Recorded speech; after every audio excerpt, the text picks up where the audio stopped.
The broadcast is now starting. All attendees are in listen-only mode. Greetings, everyone, and thanks for joining us for today's webinar. My name is Andreas Benokraitis, and I'm a product manager for Ansible Network Automation, and I will be your MC today. We're really excited to have you. Thanks again for joining us. Today's Ansible Network Automation webinar is entitled Ansible Network Automation with Arista CloudVision and Arista Validated Designs. Your presenters today are from Red Hat, Brad Thornton, and from Arista Networks, Carl Buckman and Fred Su. Brad is a senior principal engineer on the Ansible engineering team and owns the overall architectural strategy for Ansible Network Automation and lives in the Seattle area. Carl is a systems engineer at Arista Networks, tasked with working on the customer engineering team and member of the Ansible working group, contributing to the development of Ansible modules and roles for Arista. And finally, Fred is a distinguished solutions engineer at Arista, and he leads technical marketing of partner solutions, net DevOps, public cloud, and Kubernetes. Can't forget about Kubernetes. Now, before we begin, I would like to go over a few housekeeping items, just so you all know how this works on this webinar platform. All participants will be on mute for the duration of the webinar, so if you have any questions during the presentation, we ask that you use the questions feature on the webinar app, and you can ask your question there. If there is time at the end of the webinar, we will address as many questions as possible. And last but not least, and this question gets asked over and over, yes, this webinar is being recorded, and we will be making it available on the training and webinars section of Ansible.com by next week. So with that, let's kick things off. We're right here with the agenda. We're going to start off with our wonderful friends from Arista. Going to give you a little bit of some history about Arista, the partnership with Red Hat, and then we're going to switch gears and talk a little bit about Ansible EOS from Brad, and then go back to Arista, talking about CloudVision and Arista Validated Designs.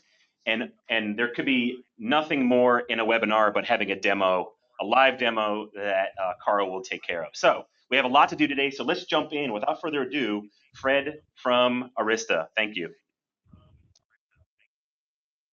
Thanks, Andreas. So just a quick kind of blurb about Arista for those of you who may not be familiar with Arista. Our driving vision here at Arista is to make sure we're creating an amazing operator experience for the networking community. So, you know, Arista is most well known for our data center switching, and it's powered by our EOS extensible operating system. But at the end of the day, we want to make sure we have a platform that network engineers are very comfortable using, are able to use the tooling that they want to use, such as Ansible, to perform automation, to kind of have a great way of dealing with the network state and the network configuration. And so, next slide. Next slide, please. As part of that experience, we've been defining a, oops, one too far. Maybe it's got a lag, sorry. There we go. So as part of this experience, we've been defining a network operations maturity model where we're seeing customers kind of on a spectrum as to how well they're capable of executing kind of a network operations. So you've got on the far left kind of your traditional network environment where you have people using the CLI and doing manual configs. And then on the far right, you kind of have where a lot of the public clouds and the hyperscale operators are, where they're leveraging AI and predictive analysis and network simulations. And kind of there on the bottom, you're seeing how quickly can you adopt network changes, you know, whether these changes are going to take you years to do anything significant or whether it only takes you a few hours. But we realize that there's a whole bunch of folks who are kind of in between in this spectrum. And we want to start to codify what it is that defines different components here, and how do we get customers to be able to move along this journey and get to the point that they want to get to. Not everyone's going to get to the far right. Maybe people are okay with just stopping at the first phase or the second phase, but we want to help customers get to whatever stage of operational maturity that they want to be. And so that goes from creating repeatable patterns, which is kind of the first step, trying to create a way of kind of cookie cuttering a lot of your deployments, starting to automate those things. And when you start to automate, you really want to make sure you have really strong monitoring and telemetry and observability into what's happening as you start to automate. Really starting to, the next phase, get into actual workflow automation. And as part of that, testing becomes important. So you not only want to be able to automate your changes, but you want to make sure that those automation changes aren't going to break things in a dramatic fashion. And then moving on to being able to leverage a source of truth for your network information, integrating this to your CI/CD pipelines and other tool chains, and really getting that operational change from weeks to days to even hours. Next slide.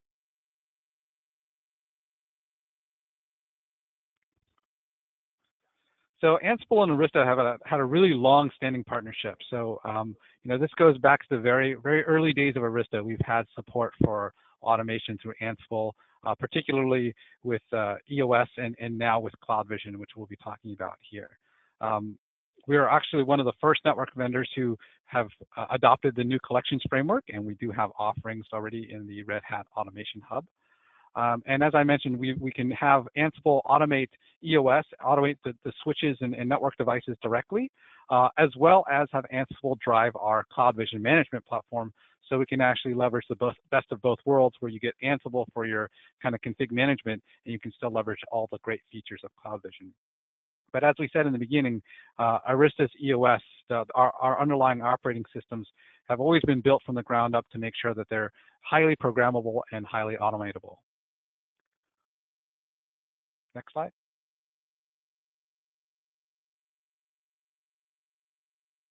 And with that, I'm going to hand it over to Brad to talk about Ansible EOS. Hey, thanks, Fred. Hi, this is Brad. We're going to spend a little bit of time talking today about just a basic overview of how Arista and EOS interact with Ansible, and then I'm going to move on to some of the new capabilities we've got for EOS in Ansible 2.9 that came out last fall. We'll talk a little bit about where we're headed in the future as well. Next slide. So we've started talking about Ansible modules as 4 different types. And the reason we've started doing this is we want to differentiate between the module and its capabilities. So we've started grouping them. Starting on the left, what you're going to see are the classic CLI and EOS command modules. These modules in Ansible allow you to make a connection to an EOS box and run, whether it be a show command or a show command pipe JSON, and bring that information back into your Ansible playbook to make decisions, runtime decisions, based on the configuration or the operating state of the box. In the second column, we've got both the CLI config and the EOS configuration modules. These modules allow you to push configuration to the EOS box. We'll go into configuration mode, we'll apply the configuration, and then you'll get feedback from the module of whether or not the application of that configuration was successful on the platform.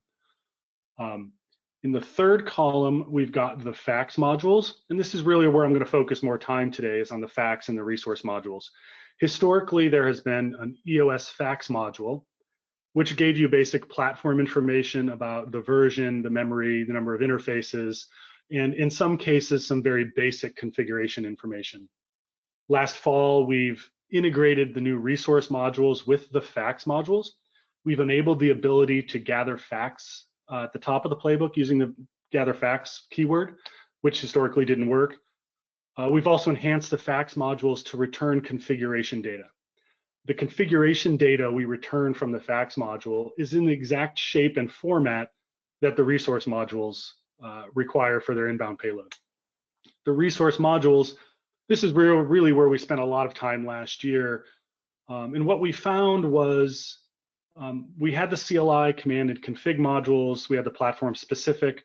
Many of our customers and community members were still spending a lot of time building and maintaining Jinja templates for the purpose of building configuration text to pass to those modules, and using homegrown or community or open source tools to bring back configuration data from their network devices and parse it into structured data, whether it be JSON, YAML, in an effort to really build out that source of truth that Fred mentioned earlier, whether it be CMDB or an SCM. Next slide.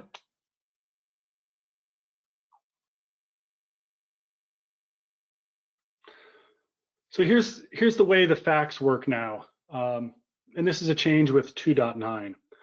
So historically, you see on the right-hand side, we returned the fully qualified domain name of the box, the image, the model, the Python version. We've added a new keyword to the payload from gathering facts called Ansible Network Resources. And what you're going to find here is that you have the ability, using the gather network resources keyword, that you can gather configuration information about different resources on the box itself. We released interfaces, L2 interfaces, and I'll go through the exact list. But as you add those keywords to the gather network resources key, you're going to get back parsed configuration information as structured data from the fact subsystem. Next slide. How the fact subsystem is hooked into the resource modules. Every time a new resource module is developed, we enhance the fact subsystem. So as an example here, we introduced the EOS interfaces resource module. At the same time, we added the interfaces keyword to gather network resources. So if you look deep inside the code path within Ansible, the resource module is actually using the facts module behind the scenes to collect the configuration off of the box, parse it, and return it as structured data. Next slide.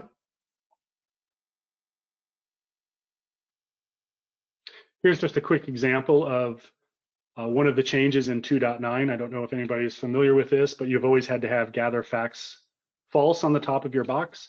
With Ansible 2.9, we can gather facts true. We use the Ansible Network OS for the host to determine which facts module to use in the background. And you can add the gather network resources keyword here and list out which sections or which resources of the configuration you want to return parsed as part of the facts. Next slide. And a quick example of how the resource modules work in reverse from the fact subsystem.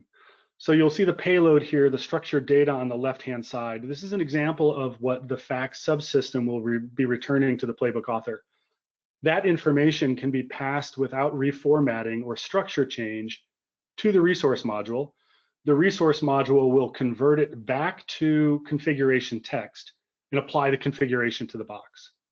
I will note here that the resource module, when invoked, will actually collect information, use the facts module in the background, and we basically do a Python dictionary difference between the inbound payload from the user, the facts we just gathered as part of the resource module, and we build a delta configuration.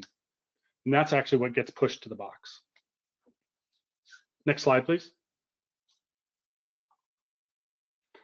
One of the major changes we've made with the resource modules is that we've enhanced the state keyword. Classically in Ansible, you're going to find a state of both present and absent. And what we realized talking to community members and our customers is that present and absent didn't really answer the question of how is this configuration being applied to my configuration on the box. So we've come up with 4 different state possibilities with each of the resource modules. And I'll go over these quickly.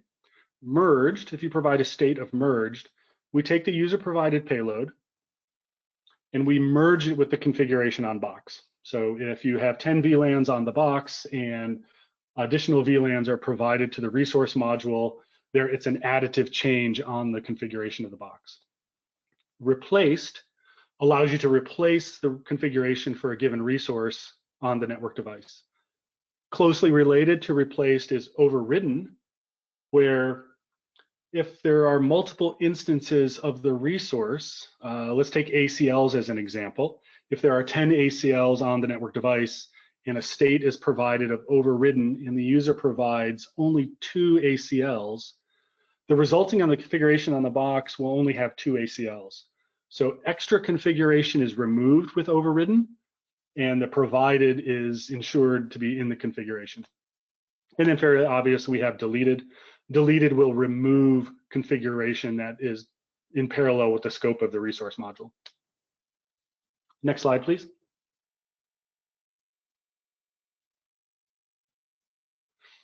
So in Ansible 2.9, we released a number of different resource modules, interfaces, L2 interfaces, LACP, lag and VLANs. I won't read them all off.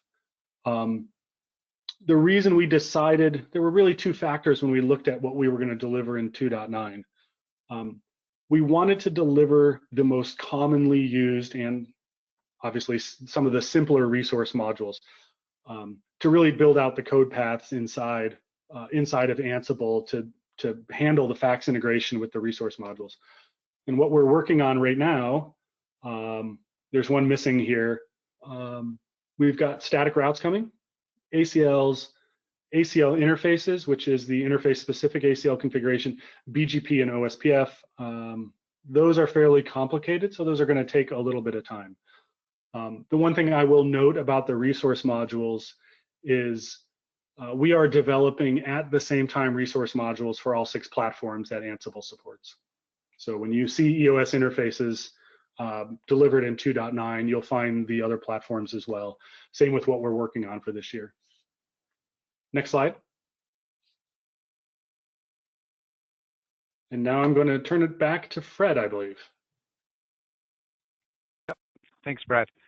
So I wanted to take you through just a kind of an overview of what CloudVision is and what it does for those who may not be familiar, and how it complements Ansible. And so you look at CloudVision, and it really has a whole bunch of different functions within a management platform, and you'll see some of this in Carl's demo in a little bit. But here are kind of some of the key features. Some of the ones that I really want to highlight are the real-time telemetry. So CloudVision is able to get real-time streaming telemetry from all of the EOS devices that it manages. So in real time, we can see interface counters or routing tables or whatever it is. And so it's not an SNMP polling anymore. It's actually streaming the control plane to CloudVision in real time. It also has some change control features, so allowing us to create workflows to say, leverage BGP maintenance mode in order to intelligently upgrade or change certain devices in the network and then upgrade another set of devices, as well as a compliance dashboard. So we have a way of assessing compliance, whether you're adhering to corporate policy when it comes to addressing CVEs or image software versions. It even can track what bugs are currently out there that affect your current network deployment. And all of these things can complement a net DevOps deployment where your network architects, your design architects are creating the network design in Ansible, creating the playbooks, pushing it through CloudVision, and then the network operations team can then review all of these things in CloudVision, leverage the change control processes there, and then roll out these changes. Next slide.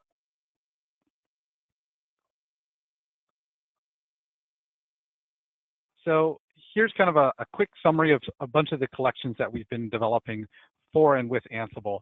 The first one being Ansible EOS, which is the modules or the collections that Brad was talking about earlier. And then what we're going to go into now is some of the Ansible CVP modules. So these are collections. These are collections specifically designed to allow Ansible to work with CloudVision. And Ansible AVD, which is how Ansible can be leveraged to adopt our Arista Validated Designs. And with that, I'm going to hand it to Carl. Perfect. Thank you, Fred. This is Carl speaking. So I'm going to dive into specifically the Ansible AVD collection and why we created that. So obviously, some of the challenges we're trying to address is, we're seeing, in especially the enterprise space, customers are still doing things manually. And, other big factor as well that we wanted to address is not just about automation, but making sure documentation is kept up to date as well. So as we've seen teams, adopt automation, also came, what about all the documentation that comes with it? Also, the other key aspect that we're focused on is not only delivering configuration management, but the network validation pre and post deployment. And we all know that our customers work in a multi-vendor environment, and that's why we're looking at tools like Ansible that can do that for the customer. And last point here is, version control of the configuration, making sure that there's appropriate steps along the way. So the solution really is bringing everything together with Ansible. So your source of truth that you would put in a source control repository, or you can get data from external database sources, and Ansible being the glue to deliver the configuration via CloudVision or directly via an eAPI to Arista EOS. And then we also leverage in the library that I'm going to demonstrate today tools like Batfish and PyTest to do pre and post validation. So how do they, how does Ansible and CloudVision complement each other and work together? So Ansible really is focused on building the configuration for all of the devices. And then within CloudVision, when we deliver it to CloudVision, we actually visualize that diff based on the live running configuration of the box. And this really allows us to split up the roles between sort of the design architects and also the operators. So Ansible will push what we call a configlet to CloudVision. In the case of Ansible AVD, we deliver a single configlet per device. And CloudVision role is to deliver EOS images and extensions and patches. When we look at in terms of the change controls, so Ansible will generate the change control tasks on CloudVision, and then within CloudVision, we will go through the change control process. And then finally, Ansible just helps us orchestrate all of the different components together for pre and post validation and third-party vendors. And CloudVision provides us that visibility and compliance dashboard to really aid with troubleshooting, specifically the telemetry that it can provide.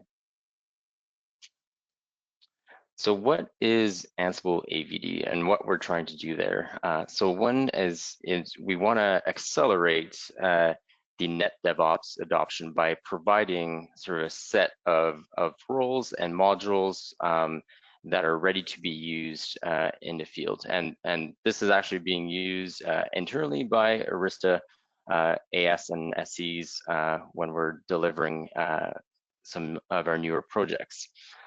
So it's really about simplifying the network fabric representation in a structured YAML format. So we try to abstract some of the configuration with a well-defined and documented data model. It also produces complete device configuration and documentation. So from a configuration perspective, it generates the full config of the device, and that can also be done in day zero, meaning before you even receive your equipment. So you're able to fully generate your entire configuration before you even receive equipment. So then you're ready for day two or day one when you receive and deploy. And Ansible AVD is also designed for day two operations, which is what I'm going to demonstrate today. It's also very easy to extend, and it's been designed with that in mind. So it's using the standard Jinja 2 templating engine to build the configuration.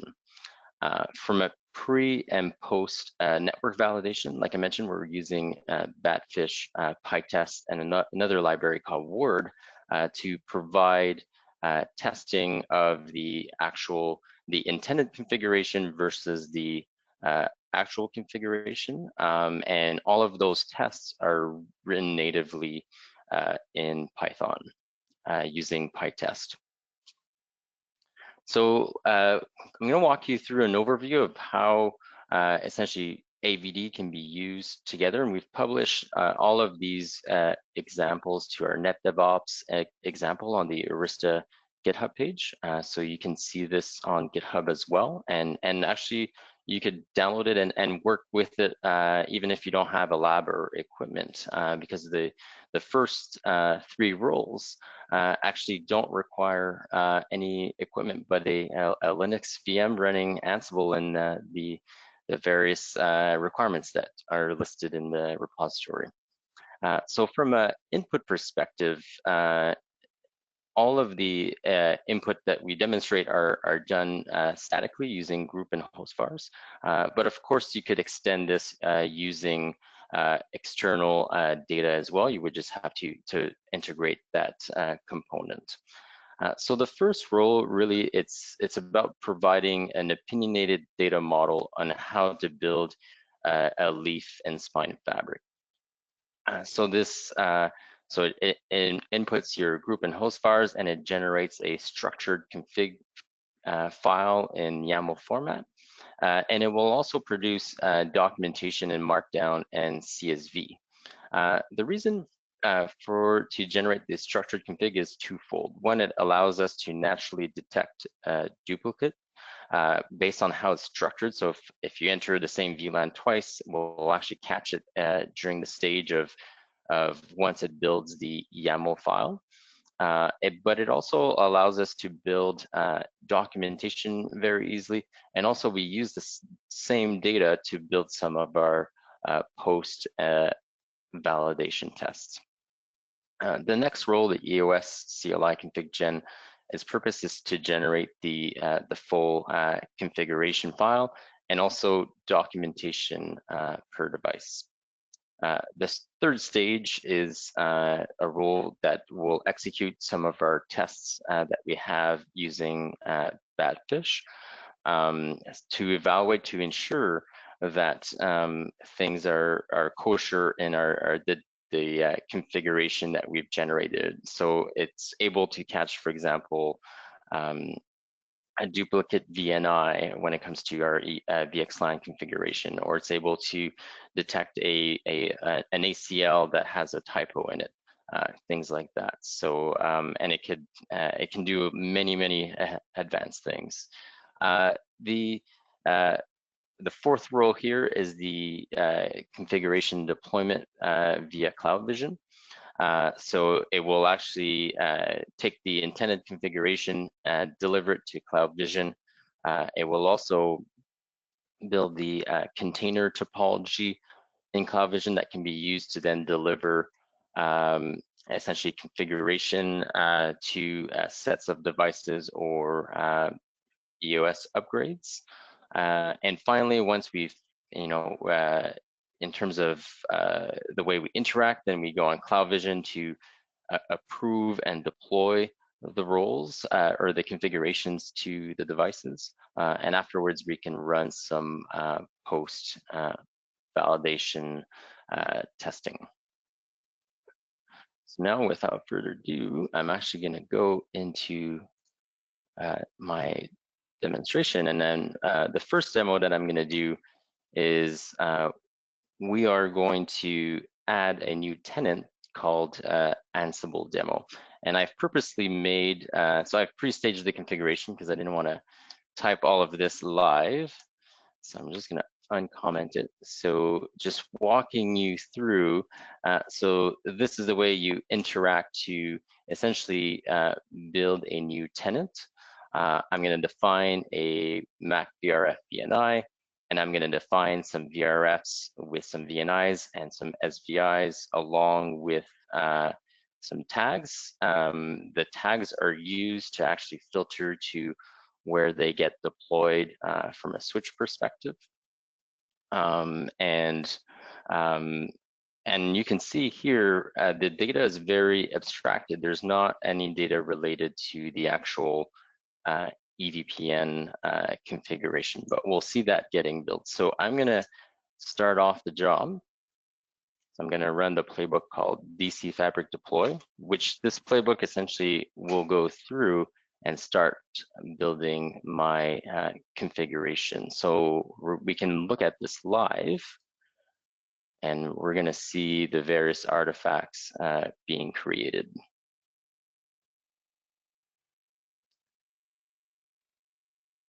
So we can see there's a number of changes on the devices. So the first stage is to create that structured YAML file.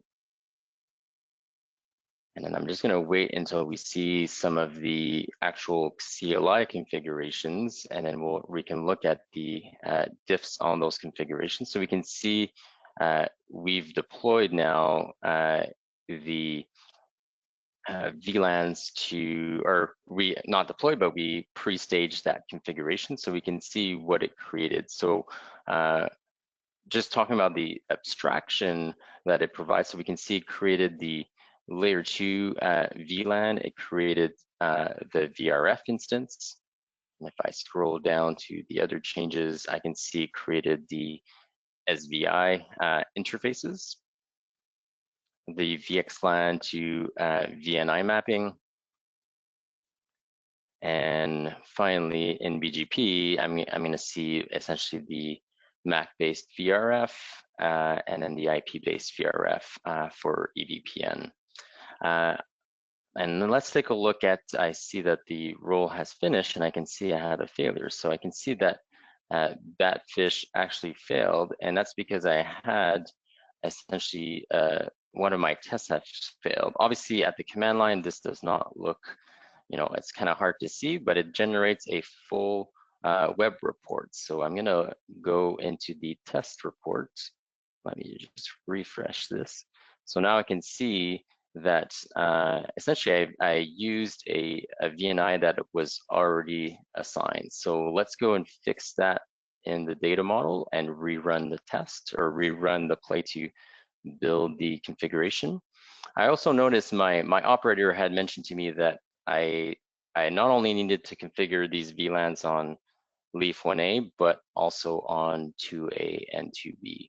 So let me go and update the relevant files. So now I'm going to go into the fabric topology, and I'm going to look at how these VLANs get filtered so I can see on my leaf 1A, it did all of my tenants for the web and app zone. On leaf 2, it was only doing specific tenants, so I'm going to add the Ansible demo tenant, and we're going to rerun we're going to also correct our VNIs. So I'm going to use something so I can see up above I was using the same VNIs. So I'm going to change these to 40 and 41. Now double check that these are not in use, and I'm going to kick off the deployment. So while this runs, again, I'm going to kind of go back a little bit and walk you through some of the other file structures of Ansible AVD. So in the way, and actually I'll start by the inventory file. So on the inventory file, I've described my fabric. I have 2 spines in my topology, and I have my layer 3 leaves, which are categorized in different groups. I did this so that it allows me to potentially add specific variables, but it also, from a CloudVision perspective, this also creates what we call a container. So then if I want to do an upgrade on just these 2 devices, it allows me to apply that to that specific container. So if I map back to the variables and kind of walk you through, so the AVD lab is really about the general lab variables. So I can see my IPs for my DNS, for my NTP, and then walking you through the fabrics variables. If you start from the top, we will see that we have summary addresses for my underlay and overlay addresses, and same thing for the VTEP. So, and these are when we define the topology. So over here we have we define our spine topology. We can see that there's an ID, and essentially based on a unique ID, that's how we derive the correct IP addresses that need to be assigned. When we look at the layer 3 leaf structure, we have this section called defaults. So this default section is really about when we build a leaf and spine fabric, many of the values are the same across. So this is in order to reduce the input from the user, we enter it in this default section. So this is where we enter how we connect to our spines, what uplink interfaces are used, if it's an MLAC pair, what interfaces we use, so on and so forth. And all of these values can be overwritten based, if it's a slightly different switch type that has different interfaces. When we define the actual nodes, so we can see I define the group here, what VLANs and do I allow them either by tenant or tag.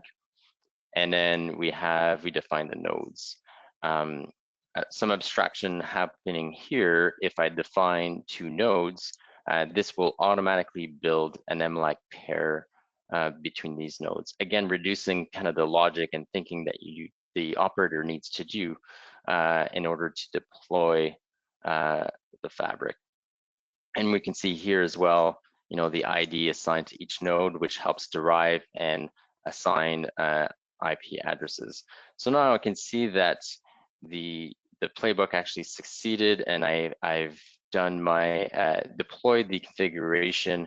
I'm going to look at the test report again from Batfish, and I can see now everything from a pretest has succeeded. And now we're actually going to go into CloudVision. So the first screen I'm showing here is the network provisioning. So, and we can see if I refresh that I have some pending tasks here on the right-hand side. And then I can see which devices now are tagged to be pushed with a particular task. And again, these are essentially the container topology. So this is what we had defined in our inventory matches what we had defined in our inventory file. So if I go to my tasks here, I will see that I have tasks for a number of leaf switches. So I'm going to go ahead and create the change control.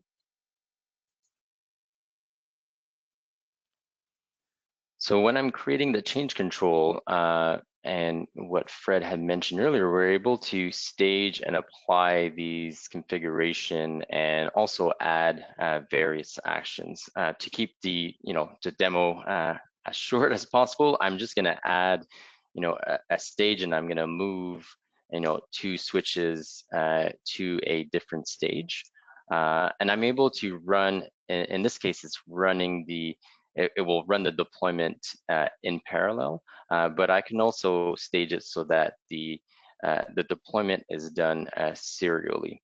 And we could add actions so that we can do some pre and post validations right when we're actually deploying the configuration. So some common actions, and this applies more to when we're doing upgrades, is, for example, enter or exit BGP maintenance mode, or let's say I'm doing something on an MLAG pair, I could also run a check of MLAG health. So now I'm going to go and review and approve this change. Typically, that would be done by different operators, and the role-based access allows us to assign that to different individuals. So we can see now the configuration that is being pushed, similar to what we saw within Ansible, within our source of truth. However, now the config is actually the diff is based on the running configuration as opposed to the diff on the previous intended configuration.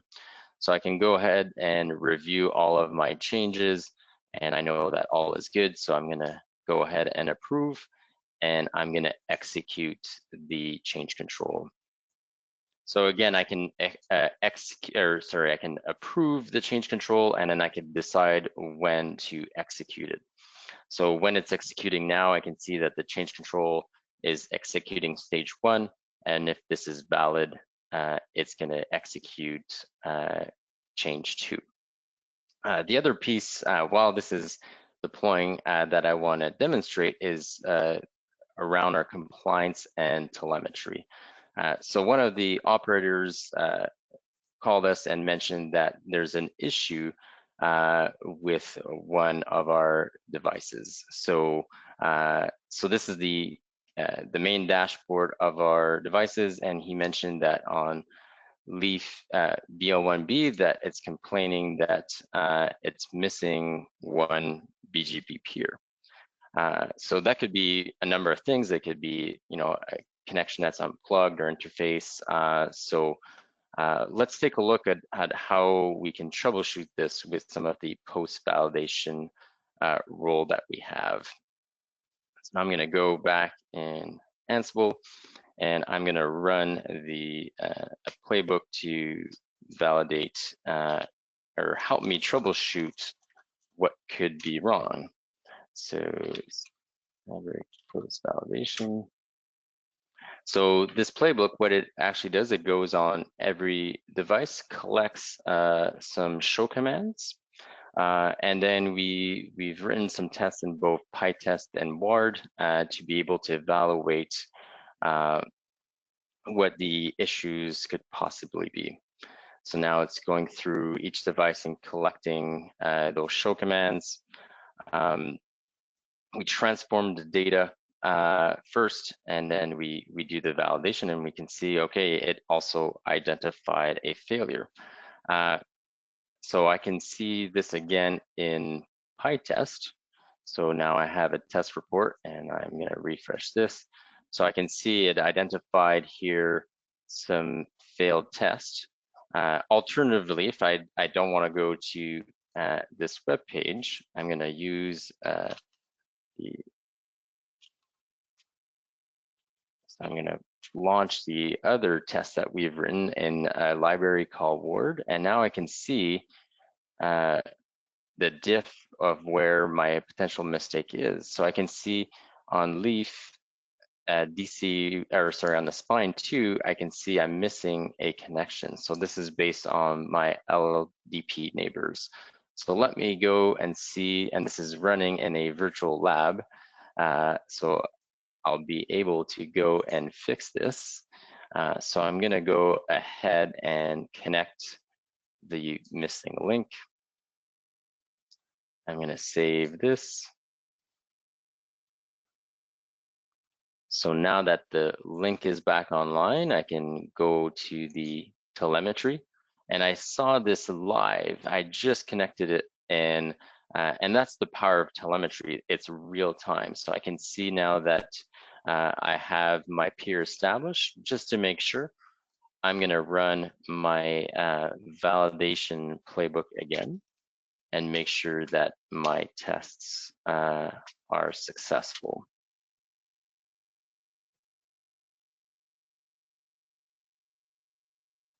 So again, we're gathering data, and while it's doing that, I just wanted to give a quick view. So the way we see customers consuming this, so obviously if they're just consuming it to play and learn US and CloudVision, they can install the library via Galaxy, but it's really meant to be, the project is meant to be forked and then customized.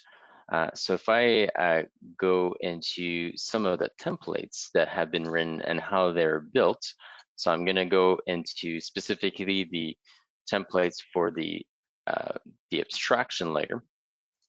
So how they are written is I have a base template for each particular type of switch.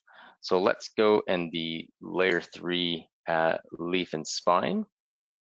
So if I scroll down, so we use a concept here called stackable templates. So in this template, it builds another YAML file, and we can see the primary key is here, and then I include subtemplates. So this is makes it very easy for customers or people that want to extend it to add additional data models or additional templates to Ansible AVD. And so I see now that my my tests have completed. So let's just double check.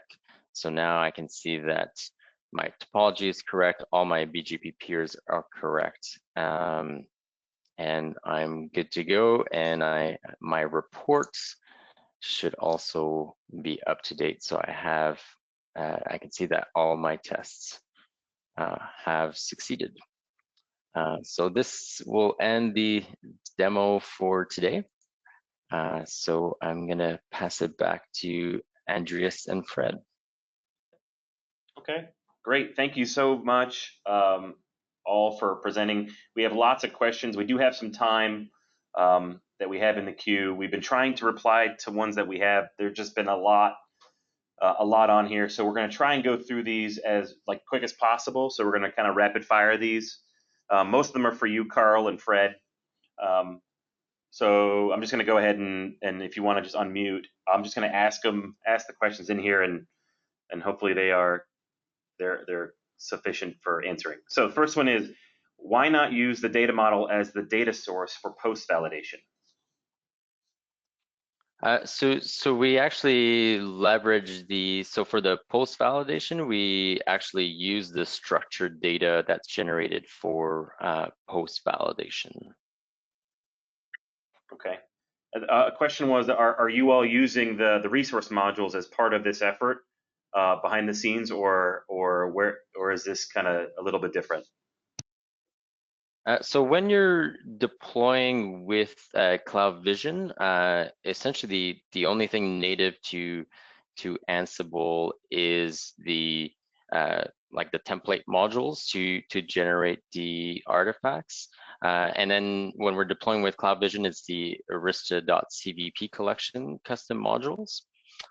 If you decide to deploy via eAPI, so directly to the devices, then we're leveraging EOS command and EOS config to deliver the configuration. So one thing that I forgot to mention is that when we build these configuration and what allows us to do specifically the pre-validation stage is we generate the full configuration and then we do a config replace strategy on the box. So we don't need to, the advantage of some of the resource modules is more when you're doing a merge type of configuration. In our case, we're doing a replace, so we're just using the basic EOS config module. Okay, and to go with that, is there, the question was, which callback plugins in Ansible are you using as part of this effort, if any? I don't believe we're using any specific callback plugins. What we leverage from Ansible sometimes is some of the native plugins to extend some Jinja 2 templates. And then we also, as part of the collections, we've developed also some custom plugins as part of to extend the Jinja 2 templates as well. Okay. Will AVD be able to build an underlay network, such as BGP peering between leaf and spine, or do I have to build the fabric using Fabric Builder? So in terms of AVD, it will do the complete fabric. So it builds the underlay and overlay. So it is so Cloud Builder is more of a turnkey solution native to CloudVision. Ansible AVD is another initiative to use essentially Ansible natively. So yeah, it builds, to answer the question, it builds everything. And then so right now it's based on our EVPN deployment guide, and we are going to be as now we're gaining a lot of traction internally, we're going to be adding a lot of new knobs in terms of what it can do from a configuration perspective. So expect to see some active release cycle in terms of our config coverage. And if you have specific requests, we're very open to PRs on this repo or open up an issue to request additional configuration coverage. Okay, great. Thank you on that. And we're going to switch gears a little bit to the Red Hat side. So for Brad, the question here is any difference in EOS programmatic methods if using Tower versus the project? There should not be. I don't know that we've run these playbooks through Tower, but based on how they're structured and the interaction, there shouldn't be any issues at all. Did you have any other questions that you fielded that you wanted and that you thought were notable? Yeah, there was a question about the forthcoming EOS BGP model and whether or not it would support VRFs and import-export functionality. We haven't worked through the model yet for the EOS BGP model, but I suspect those capabilities will be in there. When we build out these resource modules, we do open pull requests. So we look for community feedback on functionality and capabilities. So if you want to weigh in on the capabilities of the resource modules in the future, the pull requests and the issues in GitHub would be the place to go. There was additionally a question about an EVPN resource module. I don't think we'd see a resource module for EVPN specifically. I think EVPN might be better suited for an Ansible role that draws on the resource modules behind the scenes to build out the EVPN config. For example, an EVPN role could draw on the interfaces, the L3 interfaces, the VRF, and the BGP resource modules when they're available. Okay, great. We had a couple folks asking if Carl, your examples, your YAML files, your examples are they open source? Are they on GitHub? And is there a way for people to actually try what you did themselves somehow? Or is there... absolutely, absolutely. So actually, let me actually, you guys can still see my screen? Yes. Yeah, so if you go to Arista Networks Net DevOps example, go to Ansible AVD EVPN L3LS1. The examples are all there. There's steps, essentially the diagrams from today, the steps of what you need to install, including that dish. Yeah, it will have all of the various artifacts, and you can see what it generates. So one thing because of time limitations, you can dive into the documentation that it generates. So this is example documentation, and this could also act as a good reference guide of building a EVPN leaf and spine fabric with Arista. Great, awesome, thank you. I think, and one question that came up was, we have a lot going on here with Arista. The question was, is Ansible a replacement, or what is CVP a replacement for Ansible? How do they work together? Maybe we might not have fully fleshed out the and, right? It's not an or. It's more of an and situation here. Yeah, it's absolutely an and they work really well together. And it's really, so what we've seen, the biggest challenge we've seen in enterprise going into a net DevOps model is they typically, especially the large ones, they have different teams, right? They have a team that does the design architecture, and they have a large operation team that do more the day in, day out. So with CloudVision, it really allows you to separate those responsibilities, and you're able to, through the change control process natively built into CloudVision that can be extended into tools like ServiceNow to really integrate with the change control process of the organization. I think the second full is, within CloudVision is also the rich telemetry data that it's able to provide in combination with how you automate, right? So, and the various views. One thing that we didn't, touch on was the compliance aspect as well. So be able to look for compliance. I can see here I have a version of software that is impacted by bugs. So that's all natively built into CloudVision. And then the third aspect is also, driving, at least from what I've experienced in the field, is if a user changes a configuration on a switch outside of the automation framework, and then you went and pushed with Ansible, it broke things, right? So the compliance dashboard, and let's take a look over here, also looks at the device configuration. So from a device configuration perspective, I know that they're 100% compliant with the configs that I've pushed from Ansible. So if someone were to change something out of band, I would actually get notified in this screen here in terms of that there's something out of compliance. So I think that's another major benefit from an automation perspective, and a pain point that I've felt before in the past. Right, and you'll probably see, and just to follow up, we got questions around, well, doesn't Ansible do configuration compliance? And the answer is yes, but this is what you're looking at here is an operator's tool, whereas Ansible is more of a developer's tool, right? Depends on who your audience, depends who you are and what you're looking for in terms of bells and whistles and knobs and whatnot, right? So there's many ways to do what you're trying to do. Either way, it's all depending on what your use case is, what your experience level is, and how it actually fits into your existing processes and procedures and workflows. I think is probably where we're trying to go with this webinar.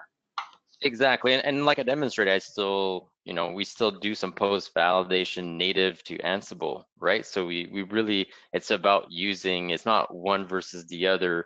It's really, okay, how can provide a really good operator experience from both the DevOps to the operator, not catered just to one group or the other. Perfect, thanks. I think we're right at the end of time. We have some more questions. Unfortunately, we can't get to them. I would say if you do have further questions, please reach out to your Arista sales rep or your Red Hat sales rep. We would be happy to answer these questions. Really appreciate you spending some time with us today. We will be sending this out as part of an email. If you missed part of it, if you came late or you left early and you're not hearing this, this will go out to an email distribution list. And we hope to have more content coming soon between Arista and Ansible coming soon. So thank you so much for joining us. Take care, and we'll see you next time. Bye-bye. Thanks, everyone. Thank you, everyone. Thanks.